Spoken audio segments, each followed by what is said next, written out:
Muy buenos días para los hermanos y hermanas que se encuentran aquí, el equipo pastoral, para nuestro pastor, que sé que nos está viendo. Gracias.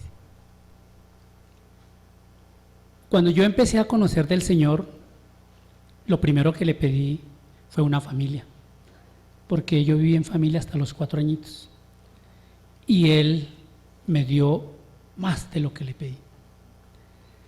Y también cuando empecé en el colegio, en la universidad, yo tenía una cuestión y era contar chistes. Me gustaba contar chistes. Me subía a la tarima, cogía el micrófono, todo y lo hacía. Parecía que tal vez no me daba pena o no sentía nervios, pero empecé a contar chistes y hacía reír a la gente.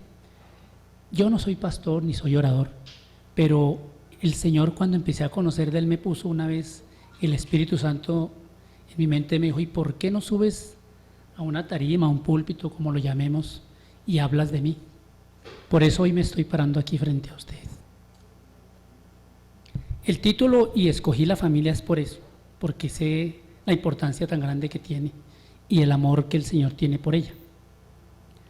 Cuando yo permanezco en el amor de Dios, yo puedo perdonar, yo puedo sobrellevar las imperfecciones de la gente, yo puedo soportar las dificultades, yo puedo decir: esposa, perdóname; hijo, perdóname. Yo puedo decir: hermano, hermana, perdóname. Yo puedo reconocer mis errores, yo puedo ser humilde.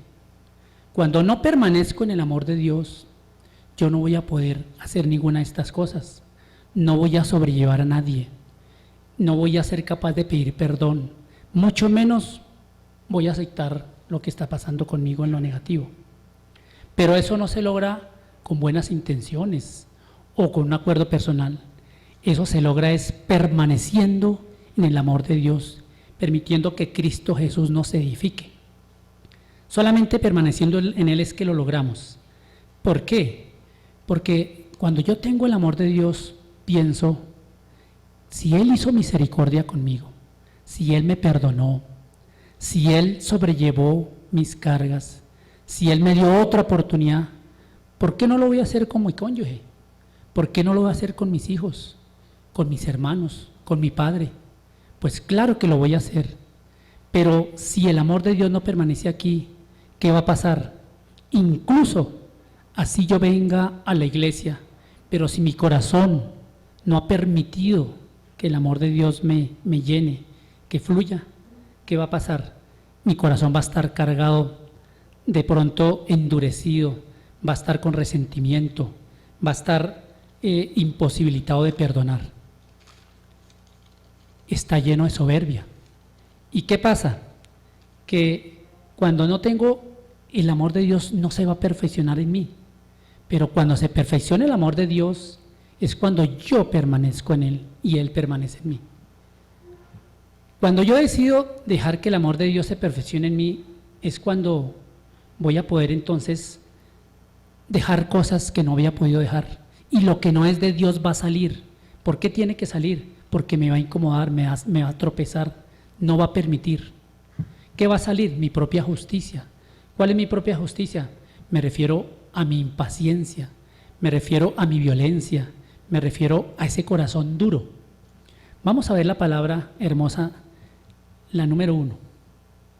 Dice: si guardareis mis mandamientos, permaneceréis en mi amor, así como yo he guardado los mandamientos de mi Padre y permanezco en su amor. Esto es Juan 15:10. ¿Qué quiere decir? Que yo permanezco en el amor de Dios si guardo los mandamientos. El requisito es si guardo los mandamientos, pero esto es para aquellos que están alineados con Dios, para aquellos que quieren realmente permanecer en Él. Porque si yo permanezco, voy a estar en el camino de Él. Si yo no permanezco en el amor de Dios, no va a fluir en mí todo lo que Él tiene para nosotros. ¿Por qué? Porque tengo que admitir y hacer un sacrificio. Claro que cuesta renunciar a mi vida anterior, cuesta dejar cosas que me incomodan, cuesta dejar cosas que de pronto aferro y no las suelto. Entonces, ¿qué pasa? Que yo no quiero que Dios maneje mi vida, que yo no quiero que Él me diga qué hacer, que no me indique cuál es el camino. Pero, qué ironía, a veces pasa eso con muchos de nosotros o con muchas personas, pero sí quiero tener una familia unida, sí quiero tener una familia bendecida, quiero tener una familia con un corazón sano, quiero tener una familia fuerte, pero usted estaría contradiciendo, porque lo uno es efecto del otro. No se puede tener una familia unida y no permanecer en el amor de Dios, porque lo que manda el Señor es para que haya una unión en la familia, primero hay que cumplir sus mandamientos y permanecer en el Señor. Esto me puede llevar a tomar una decisión voluntaria, y es que cuando yo decido permanecer tengo que morir a mí mismo, ¿sí? Para permitir que Él crezca. Y yo no quiero que esto que me incomoda cuando no puedo llegar a amor de Dios me dañe mi relación con mi hogar, mi matrimonio se vea en riesgo. ¿Por qué? Porque si no permanezco en Dios va a venir esa parte en que yo voy a poner en riesgo mi matrimonio, voy a estar alejado de mis hijos, voy a estar alejado de mis padres. Quiero tener una participación, y debo tener una participación activa en permanecer en el amor de Dios. Viene el segundo que dice, ¿es consecuencia del que está ahí? Bueno, dice, estas cosas os he hablado para que mi gozo esté en vosotros y vuestro gozo sea cumplido. Juan 15:11, que es el después de este. Cuando el gozo del Señor va a estar, ¿cuándo va a estar el gozo del Señor en tu vida? O en tu casa, en tu familia, cuando todos realmente permanezcamos, cuando permitamos cumplir en nuestro corazón con esos mandamientos. Y entonces voy a tener argumentos que tengo que romper. Esos argumentos son, por ejemplo, mi justicia propia, ¿sí? Que es juzgar o decir, por ejemplo, pastor, es que usted no sabe cómo es ella. Esa es mi justicia propia. O ella dice, pastor, usted no lo conoce, usted no se imagina cómo es. Pero Dios, con todo y que me conoce o con que la conoce, con todo y eso, Dios la ama o Dios me ama. Entonces, Dios es tan amoroso y todo, que lo primero que Él hizo fue la unión del hombre y la mujer. ¿Qué fue lo primero que Él estableció? La unión del hombre y la mujer. Y como requisito para bendecirlos, dice la palabra, el número 3. Y de la costilla que Jehová Dios tomó del hombre, hizo una mujer y se la trajo al hombre. ¿De dónde la sacó? De la costilla del hombre y se la llevó a él. Debe haber sido maravilloso para él ver eso. Y el número 4 dice, Dios dijo entonces a Adán, esto es ahora hueso de mis huesos y carne de mi carne. Esta será llamada varona porque del varón fue tomada. Génesis 2:23. Dios esperó a hacer la mujer para poder bendecirlo. No lo bendijo cuando estaba solo, pero cuando ya hizo la mujer, entonces Dios ahí sí ya lo bendijo. Y dice el Señor lo siguiente, número 5. Y los bendijo Dios y les dijo, fructificad y multiplicaos, llenad la tierra y sojuzgarla, y enseñoread en los peces del mar, en las aves de los cielos, y en todas las bestias que se mueven sobre la tierra. Génesis 1:28. ¿Sobre quién tenía que enseñorearse el hombre? Sobre los peces y sobre los animales. ¿Y a quién tenían que bendecir él? Al hombre y a la mujer, y los bendijo. Pero, ¿qué significa la bendición? La bendición significa empoderarlos. Él los empoderó cuando los bendijo. ¿Para qué los empoderó? Para que no fracasen. No pueden fracasar cuando los empodera, excepto, pónganme cuidado, que el hombre o la mujer se salgan de la cobertura de Dios. ¿Y qué es la cobertura? La cobertura es eso que Él coloca para protegernos, que nos cubre totalmente, ¿sí? Que Él está como sobre nosotros, protegiéndonos, sustentándonos y haciendo que la bendición que desata sobre nosotros se materialice, porque hay dos personas que están bajo su cobertura, el hombre y la mujer. Dice en el número 6, Salmo 96, dice, El que habita al abrigo del Altísimo morará bajo la sombra del Omnipotente. El que habita, ¿qué quiere decir? Que está bajo su cobertura, la cobertura que Dios le está dando. ¿Por qué? Porque Dios lo está protegiendo. Dice la Biblia que te hizo a imagen y semejanza. ¿Por qué te hizo a imagen y semejanza? ¿Cuál es la imagen? La imagen es la parte exterior, lo que vemos. Si pudiéramos ver ahorita a Dios, de seguro que vamos a ver un ser parecido a nosotros. ¿Sí? A un hombre, a una mujer va a ser un ser parecido así. Esa es la imagen. ¿Y cuál es la semejanza? La semejanza es que te dio intelecto, te dio emociones, te dio voluntad para decidir. Eso hace que seas semejante a Dios. Entonces, ¿nos parecemos a Dios? Claro que nos parecemos. Y fuimos hechos a imagen y semejanza de Él. Y cuando estamos bajo su cobertura, bajo su protección, entonces, bajo esta cobertura va a ser muy difícil que vayamos a fracasar. Vamos a fructificar. Porque fue Él quien creó la familia, Él fue el quien creó la pareja, creó al hombre y la mujer. ¿Qué haríamos nosotros los seres humanos sin Dios? ¿Qué hacen los seres humanos normalmente si no tienen a Dios? ¿Tienen uniones? Claro que tienen uniones. ¿Qué tipo de uniones? Por ejemplo, si van a marchar para reclamar un derecho, para hacer una petición, seguro que se van a unir. Entonces se van a unir y van a decir, vamos a marchar, vamos a pedir nuestro derecho. Salen y marchan, ¿qué queremos? Tal derecho, tal cosa.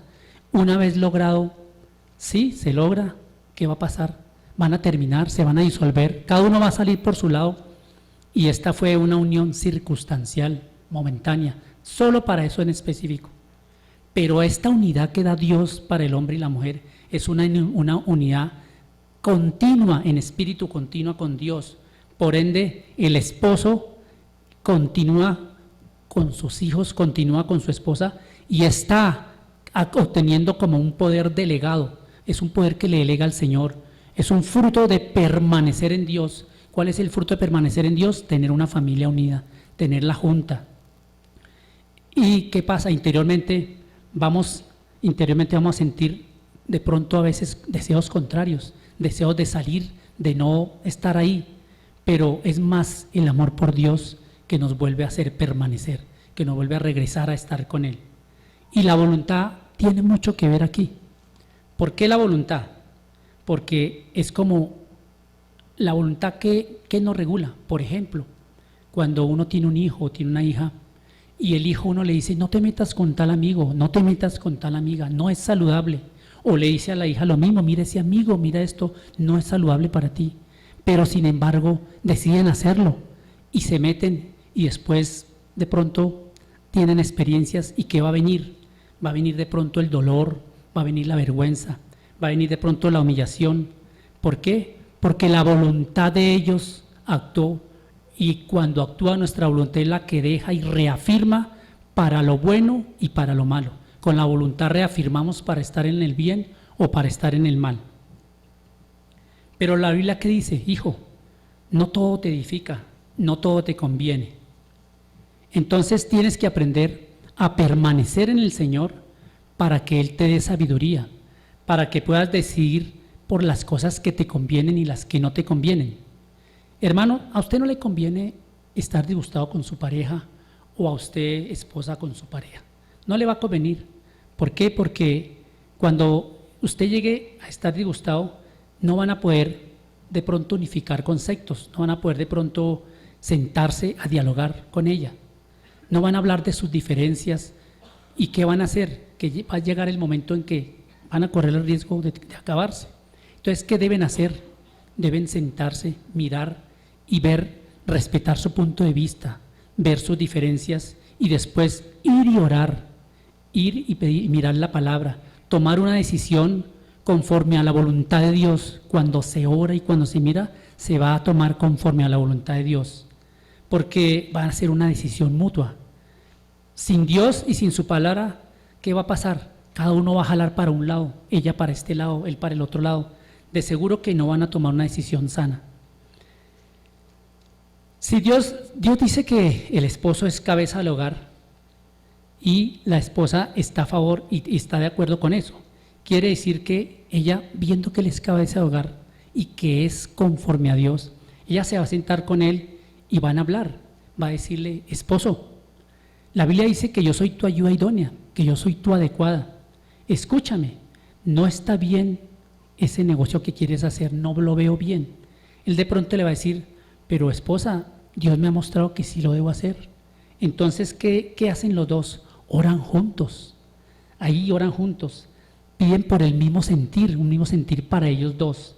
No están jalando cada uno para su lado, sino van a jalar ya solo para uno. El sentir que les ponga Dios para tener una decisión que les favorezca. ¿Por qué? Porque cuando se es cabeza de hogar, por ejemplo el esposo, él siempre tiene que estar mirando que todo lo que haga vaya en favor de la familia, en favor de sus miembros, no en contra de sus miembros. Y aquí, ¿qué estamos haciendo cuando se hace eso con la pareja? Estamos unificando un criterio, pero con base en lo que el Señor le haya puesto a uno en el corazón. Va a llegar un momento en que tanto tú buscar a Dios vas a ser sabio. ¿Por qué? Porque Dios va a darse cuenta de que tú estás cumpliendo con sus mandamientos, y Él va a decirte: hijo, estás bajo mi cobertura, tú estás siempre buscándome, tú estás siempre obedeciéndome, tú estás haciendo las cosas como yo te digo. Por eso su palabra dice en el Salmo 92, número 7: diré yo a Jehová, esperanza mía y castillo mío, mi Dios en quien confiaré. Mire esa dependencia tan hermosa, ahí lo dice muy claramente, tan maravillosa esa dependencia. El número 8 dice también: Él te librará del lazo del cazador, de la peste destructora. Salmo 91:3. ¿Cuál es el lazo del cazador? El lazo del cazador es la astucia del enemigo. ¿Quién es el enemigo? El diablo. Ese es el lazo del cazador, la astucia que utiliza el diablo. Porque el diablo sigue usando las mismas herramientas que utilizó cuando tumbó a Eva y Adán. Sus herramientas no han cambiado, sigue siendo la astucia. Porque, ¿qué le dijo a Adán y a Eva? Con que Dios ha dicho que no comerás del árbol de la ciencia del bien y del mal. Con que Dios ha dicho que no comerás de los árboles del huerto y que no podrás comer de ninguno de ellos. Y Eva le contestó: Dios nos dijo que podíamos comer de cualquier árbol del jardín, menos del árbol de la ciencia del bien y el mal. Porque el día que comamos, ciertamente ese día pereceremos. ¿Y qué le dijo el diablo? El diablo dice: no vas a morir. Solamente que Dios sabe que el día que tú hagas eso, tus ojos van a ser abiertos. Serás tan sabia como Dios.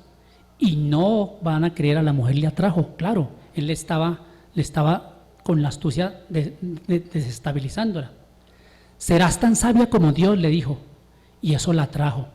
Ser sabia como Dios, ser independiente, ser autónoma, hacer lo que yo quiero como Dios. La tentó, el diablo la tentó. Pero no le dijo cuáles iban a ser las consecuencias. Nunca le dijo lo catastróficas que iban a ser las consecuencias. Cuando ella desobedeció, ella experimentó una maldición. El mal lo conoció no como una teoría, sino como una naturaleza que la controló. Eso no le dijo el diablo. Y a partir de ahí, ¿qué empezaron? Empezaron los conflictos, las peleas, las contiendas. El diablo siempre te va a decir verdades a medias. ¿Y cuál es el arma que utiliza él? La astucia. ¿Por qué? Porque quiere sacarte de la cobertura que Dios te ha dado, porque él sabe que tú estás bajo la cobertura, bajo la protección, y sabe que si te ataca con la astucia y estás bajo esa cobertura, Dios va a dar la pelea y no te va a dejar salir de ahí. Dios no te va a dejar sacar. Por eso, por el amor que nos tiene.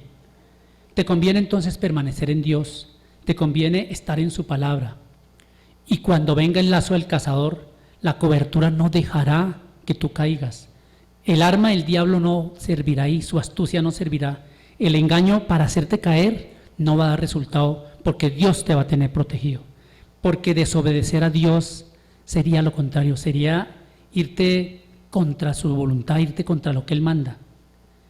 ¿Y qué pasó cuando ella desobedeció con Adán, los echó fuera.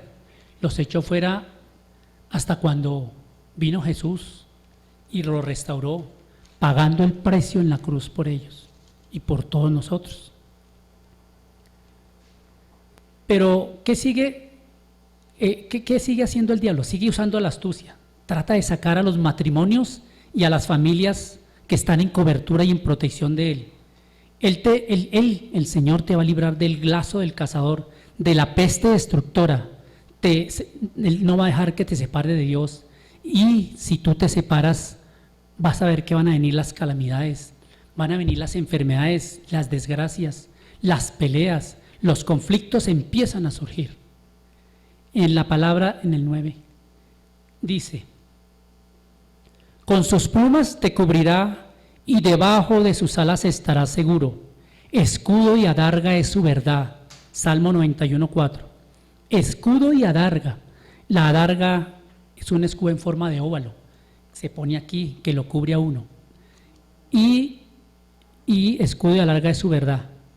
Cuando tú permaneces en la verdad de Dios, es como si tú tuvieras un escudo.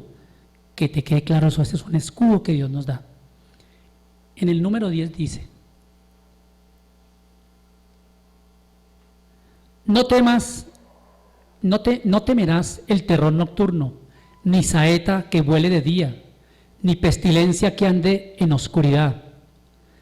Caerán a tu lado 1000 y 10,000 a tu diestra, mas a ti no te llegará. Ciertamente con tus ojos mirarás y verás la recompensa de los impíos. Salmo 91:5-8. Y verás la recompensa de los impíos. Pero ¿qué pasa? Que a ti la cobertura no te va a permitir ni te va a llegar ninguno de esos males, porque estás protegido, porque tienes realmente una forma de resguardarte. ¿Y cuál es la recompensa de los impíos? Tú la vas a ver. Por ejemplo, cuando te dicen con que ahora donde estás yendo a esa iglesia te lavaron el cerebro, con que no volviste a fiestas con mujeres diferentes. ¿Y tú qué vas a decir? No sé si me lavaron o no el cerebro. Lo cierto es desde que estoy yendo a la iglesia y desde que estoy con el Señor Jesús, soy muy feliz. Ya no bebo. En el contexto en que hablamos, hay personas que les puede pasar: ya no bebo, ya no me drogo, ya no golpeo a mi esposa, ya no soy infiel, estoy mejor que nunca, cerca de mi esposa, de mis hijos, y esto no lo cambio por nada. Eso es cuando estamos con Él. Miren que los impíos casi ninguno tiene un hogar fructífero, casi todos los tienen destruidos. La 11. Porque has puesto en Jehová, que es mi esperanza, al Altísimo por tu habitación. Al Altísimo por tu habitación. Ahora, ya más que creer en Dios, es consciente de que tú debes ser consciente que eres el templo de Dios, que eres la habitación de Él. Le das descanso, Él se siente cómodo contigo. Por eso te llevó, pero por eso, para llegar a ese punto, eso te llevó a pagar un precio, te llevó a soltar muchas cosas que tú no querías, a renunciar otras. Todo eso tiene un precio. Eso que yo tenía agarrado y que no quería soltar y que lo solté, ese es un precio que hay que pagar. Pero a cambio de eso, ¿qué tenemos? Que ya no vamos a necesitar de ninguna de esas cosas, porque ya tenemos todo aquí en nuestro corazón cuando muere el Señor. Y lo que hacías antes, ya hoy no lo vas a hacer. Antes lo hacías por ignorancia, hoy ya no, porque tus ojos han sido abiertos. ¿Qué pasa si me separo del Señor? Que voy a irme contra un muro, me voy a estrellar contra un muro, porque de seguro que no va a cambiar mi vida separado del Señor. Y esto es porque a veces no me da, escúcheme la palabra, no me da la gana cambiar. Aún sabiendo que lo que estoy haciendo está mal, aún así no cambio. Pero cuando uno llega a un momento en que el dolor, el sufrimiento, las pérdidas, de seguro que lo hacen aterrizar y empieza uno a cambiar. Y llega un punto en que uno dice, tan fácil que era llegar al Señor, tan fácil que era permitir que Él entrara en nosotros. Entonces es cuando viene Dios, te socorre y te dará fuerza. Ahora, cuando ya tú estás con el Señor, tienes que tener una cosa muy clara, y es que así tú lleves muchos años o mucho tiempo con el Señor, siempre tienes que pedirle que te sustente, que te dé fuerzas, que te dé poder, que no te suelte, que te ayude, que te socorra. Diariamente yo dependo de ti, Señor. Diariamente tengo que decirle: Señor, un día más, por favor, levántame, dame fuerzas un día más, dame sabiduría, dame poder, dame voluntad. No quiero volver atrás, no quiero volver atrás, porque sería un necio pensar que por el tiempo que yo llevo con el Señor no voy a dar un paso atrás o no voy a caer. Sería un necio, porque todos los días tengo que estarle diciendo al Señor que lo necesito, que cuide mi matrimonio, que me mantenga en unión, porque en cualquier momento el lazo del cazador puede llegar. Nosotros, cuando yo conocí a mi esposa, obviamente yo era media anterior, llevaba 40 años soltero y me casé. Me casé y pensé que era algo maravilloso. Sin embargo, al principio no teníamos paz, disgustábamos mucho, peleábamos mucho, nos dejábamos de hablar. Llegaba un punto incluso que yo pensé que había sido un error casarme. Imagínense un matrimonio que es lo más lindo del Señor. Y entonces, ¿qué pasó? Que cada día que lo traté de buscar a Él fue cambiando en mí cosas y me cambió. Y permanecer en su amor, lo primero que hice fue pedirle perdón a mi esposa, pedirle perdón a las personas que les hice daño, porque eso también afectó a mi hijo, a mis hijas. Todo eso tuve que pedir perdón, porque Él me convenció y me mostró que era lo mejor estar con Él.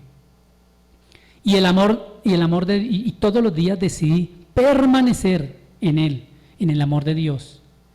Y el amor de Dios hizo que mi esposa al mismo tiempo también cambiara, que compagináramos, que sintiéramos lo mismo.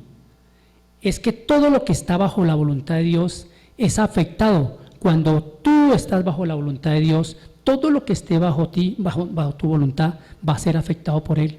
El Señor lo va a afectar, porque cuando ve que tú eres un hombre fiel y firme, Dios se va a encargar de poner en orden a cada uno de los miembros de tu familia. Se va a encargar de traerlos poco a poco. Puede que no sea tan rápido, va a ser progresivamente.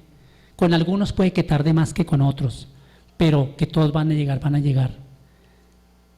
Tarda un poco más, obviamente, pero como tú eres fiel y estás bajo la cobertura de Dios, Dios va a hacer todo lo que está bajo su autoridad. O sea, bajo la autoridad de Dios estamos nosotros, pero bajo mi autoridad están mi esposa, están mis hijos. Dios los va a poner en un orden, Dios los va a traer, Dios los va a transformar, los va a cambiar. Por eso es que hay que permanecer en el amor de Dios. Te puedes preguntar, o una esposa se puede preguntar: pero yo no tengo a mi marido como cobertura. No importa, si tú eres fiel, si tú vas realmente a ser firme con el Señor y todo, Dios irá trayendo por su autoridad, irá trayendo a ese esposo, irá trayendo a esa hija, a la persona que realmente esté por fuera. Porque, por ejemplo, cuando tú vienes aquí a la iglesia y tú vienes aquí a la iglesia, estás bajo la autoridad del pastor en el sentido de escuchar cuando él da la palabra. Tú estás bajo la autoridad del pastor y el pastor está bajo la autoridad de Dios, ¿sí? Entonces estás dispuesto a obedecer, a tener una actitud diferente y a permitir que la palabra entre en tu alma, que el Espíritu esté contigo, y eso va a cobrar vida en ti. Pero si tú vienes aquí y escuchas y no obedeces, no te va a pasar nada. Pero una cosa sí estén seguros, y es que las oraciones del pastor, la perseverancia que él va a tener con el Espíritu Santo, te va a poner convicción de pecado y va a hacer que te atraiga, que Dios te vaya trayendo. Lo que no va a dejar el pastor de hacer es de orar por ti, de interceder por ti, ni de clamar por ti, porque así es como lo puede hacer la esposa cuando el esposo no esté cuando no esté bajo la cobertura de Dios, cuando ella sienta que no va a ser así. Entonces Dios dice: si hay alguien que se pare en la brecha, si hay alguien que esté en el lugar del conflicto, si hay alguien que esté en el lugar del fuego, en el lugar del problema, si hay alguien que está orando, que está perseverando, el Señor dice, yo voy a detener ese juicio contra él, yo voy a traer misericordia temprana. ¿Va a traer misericordia temprana con quién? Con esa persona y también con la familia. El número 12 dice, ya lo comento. Voy a decir aquí, vamos a permanecer en el amor de Dios, en sus mandamientos, porque si permanezco en su amor y en sus mandamientos, la unidad de mi matrimonio, de mi casa, será una realidad. Van a ver la realidad que es, porque estoy bajo su cobertura, porque estoy bajo su protección. Vendrá maldición sobre mi casa y no me tocará. Caerán 1000 a mi izquierda y 10,000 a mi derecha y no me tocará. ¿Por qué? Porque estoy bajo la cobertura de Dios, porque estoy siendo obediente, porque he decidido confiar en Dios y porque he decidido permanecer. 3 palabras: siendo obediente, confiar y permanecer. Cuando se reúnen esas 3 en ti, de seguro que no vas a caer ni vas a dejar de prosperar. Mejores son 2 que 1, dice el Señor, porque tiene mejor paga de su trabajo. Eclesiastés 4:9. ¡Wow! Qué hermoso ver eso, la unidad que hay, y qué hermoso cuando una pareja se pone de acuerdo y se ayudan mutuamente hasta en lo económico. Ahí está, mejores son 2 que 1 porque tiene mejor paga de su trabajo. Y el 13 dice, porque si cayere, el uno lo levantará a su compañero, pero ay del solo, que cuando cayere no habrá segundo que lo levante. Eclesiastés 4:10. Eso es terrible, encontrarse uno solo o encontrarse ella sola. Tú como esposo o como esposa deben saber lo satisfactorio que es que cuando tú llegues a casa te esté esperando él o te esté esperando ella, o cuando el hijo llega encuentra a la madre esperándolo, o a la hija encuentra a la madre esperándola. Pero el marido que llega, por ejemplo, con problemas y la mujer está orando y le dice, amor, tranquilo, todo va a estar bien, vamos a salir adelante juntos, confía en el Señor, porque hay una promesa para nosotros. Cuando una mujer le dice eso al marido, este está dispuesto a levantarse una y otra vez se va a levantar y una y otra vez va a salir y va a tocar una puerta y 2 puertas y va a seguir hasta que alguna se va a abrir, ténganlo por seguro. Pero hay de aquel marido que llega a la casa y no encuentra quien lo levante, no encuentra una voz que le dé aliento. Y hay de la mujer que llega a su casa y no encuentra un hombre que la levante, que la aliente, que la reconforte, que le diga, amor, tranquila, todo va a estar bien, Dios está con nosotros, vamos a enfrentar este problema, estamos juntos, no temas. En el número 14 dice, también si 2 durmieren juntos, se calentarán mutuamente, mas ¿cómo se calentará uno solo? Y si alguno prevaleciere contra uno, 2 resistirán, y cordón de 3 dobleces no se rompe pronto. Eclesiastés 4, 11, 12. Qué bueno cuando hay un equipo, cuando todos estamos en el mismo sentir en la casa, para enfrentar cualquier problema. Ese es el resultado de la unidad. Ese resultado es que si hay un problema en la casa, si ese problema es de mi hijo, es mío. Si el problema de mi hijo también es de mi esposa. Si mi esposa tiene un problema, ese problema es mío, de mi hijo y de mi hija. Si hay un problema, ya sea en la universidad, si hay un problema en el colegio, ese problema es de la familia. Ese problema lo vamos a resolver como unidad. Ese problema que es mío y que es a veces ¿qué pasa? Cuando hay familias que a veces tienen problemas, pero no se sientan a decidir ni se sientan a resolverlos, sino que lo que hacen es buscar más problemas.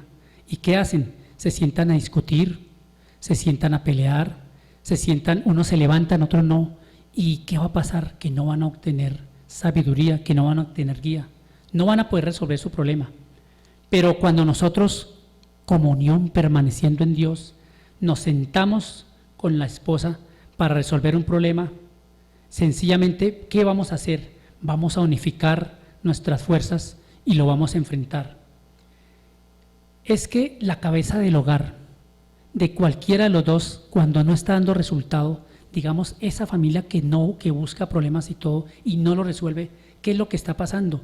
Que hay alguien que sencillamente no está permaneciendo en la cobertura, que sencillamente dijo, no voy a confiar más en Dios, y que no va a seguir adelante. No lo permitas esposo, no lo permitas esposa, hijos tampoco lo permitan, porque ustedes pueden también en la familia, tienen cómo ayudar confiando en el Señor.